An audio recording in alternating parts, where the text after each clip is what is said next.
do Yeah, I'm about sure that's in many these audience situations. members. But I'm going to let all the other panels share about the things we can do.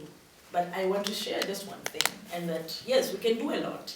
And I mean, whether we're students or we are the teachers or we are the parents or whatever we are, in whichever capacity that we present ourselves, we can save lives from wherever we are. Now, here in the US, what we have seen is that a lot of Americans have supported human rights in Africa. We have had Americans really crying out to our president not to sign that bill. From the time that it was introduced, Americans have stood with us, human rights organizations from here. But one problem was noticed, that the way that the help was coming in could have been done differently. You know, a lot of Americans have done with a lot of disrespect, you know. They've come in with the expert syndrome, and, you know, hindering a lot of Ugandans, not letting Ugandans or Africans speak for themselves. So many things have been done, and I think that if we can just fine-tune those things and make them better, that would be the best help that would be given. Now, Dartmouth College last, how do you say, Dartmouth? Dartmouth. But you know what I'm talking about. Was it last year? Do you all remember, does the name Bishop James Tengatenga ring a bell? Yeah, yes. I think that Dartmouth College contributed to something very negative in Africa through that process. And a lot of us were very furious at the level of disrespect that this college showed during that period. Yes, you called, I think it's called the Association of, the National Association of Advancement of Color. NAACP, yeah. That one. The statement that was released, yes, a lot of things were true in that statement. But also, Bishop Tengatenga was a guy who was working with the local LGBT movement in Malawi. The problem is that when Americans stand up to help, they want us to say what they want to hear us say. For example, the word vagina is a tough word to say in Uganda.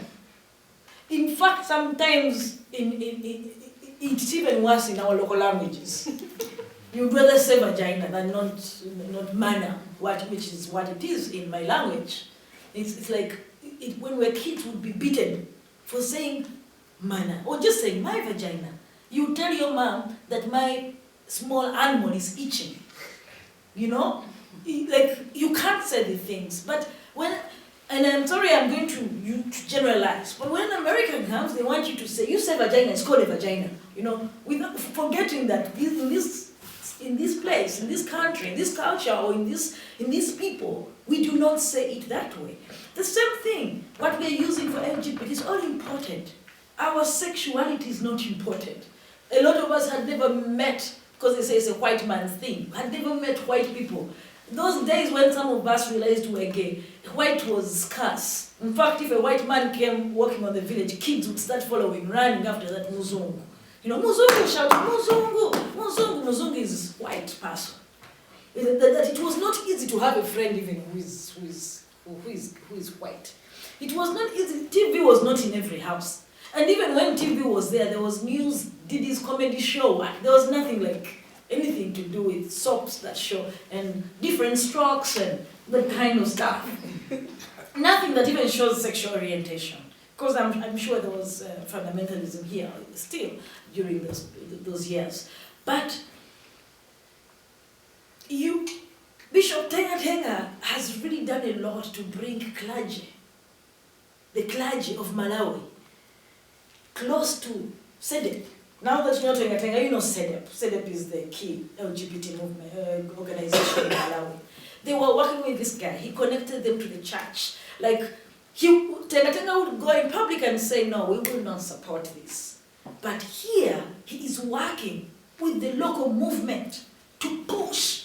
He is organizing meetings between LGBT activists and the church and leaders leaders in the church.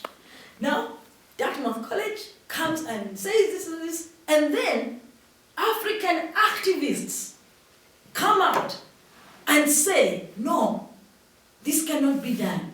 He has been supporting us. Why would African activists say homophobe is supporting them? Really? Why would they? And why wouldn't the students of Dartmouth College listen if you want to help? Why wouldn't you listen to those people where the bishop comes from? The gay people who are dying. The gay people who are dying of HIV and AIDS because Malawi was pushing them away from services. The very gay people who are in jail in Malawi during that period because Banda had not come in and all that. The very gay people that Tengatenga housed in his house to save them from mob justice. The Dartmouth College said no. He is a homophobe because they read. The reading was better than what the African people are saying about this person. That was not okay. You spoiled it for Malawians. They lost the hugest ally. He's a powerless man because he had resigned, because he's going to Dartmouth to lead the Tucker Foundation, something like that. They lost a huge ally, an influential man, because of that forceful and disrespectful way of supporting. And I'm calling upon you all, don't give up on supporting human rights movements. Not only Africa, anywhere, and not only LGBT. So many people are suffering in the world. But they understand their situations better. They are the experts. Even if you studied here 100 years about Uganda, you would never understand Uganda the way Judy and I understand it. Even if I spent 10 years here without going home, my spirit lives there on a daily, every day I am in Uganda. When this movie was set, I forgot I was even in the US. Please, do not stop supporting in whichever way, even you students. This is the time for you to start now to defend humanity. In whatever you're studying, let the word human rights reign. Everything you read, how does human rights apply to this? Professors, the teachers of students at Dartmouth College, yes, let this be the foundation of everything that we teach. And the parents here also, the same thing, but let us respect each other. The same thing that American activists have done in Uganda. The last people to see the president of Uganda to plead for the blood of homosexuals just before he signed were Americans. After a lot of us said, no, empower the Africans to meet with the president because he listens to you Americans. Use your influence to get Africans in his office. No. The very well-intentioned Kennedys went to Uganda to beg the president not to sign the bill, even if I was Museveni. I would be offended by such a thing. There is a way that we work. We have contexts where we live. If a bishop is not going to say vagina in public, but is going to say it in his small room in the church while he's counseling a woman, so it be. So Dartmouth College, what was done here, entered the books of history. And it was very disrespectful, but we still thank you for caring about social justice.